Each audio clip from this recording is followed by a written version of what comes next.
Papež Frančišek se je 5. novembra popoldne srečal z udeleženci 3. svetovnega srečanja ljudskih gibanj.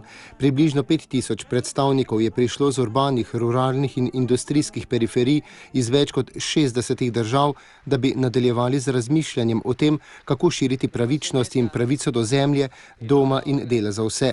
Sveti oče je opozoril na pobožanstvenje denarja, ki vlada z bičem strahu, neenakosti ekonomskega, socialnega, kulturnega in vojaškega nasilja, ki povzroča vedno več nasilja in za katerega se zdi, da se ne bo nikoli nehalo.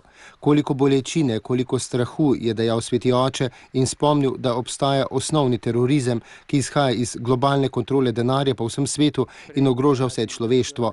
Pri tem terorizmu se napajajo ostali terorizmi, kot so narkoterorizem, državni terorizem, etični ali verski terorizem.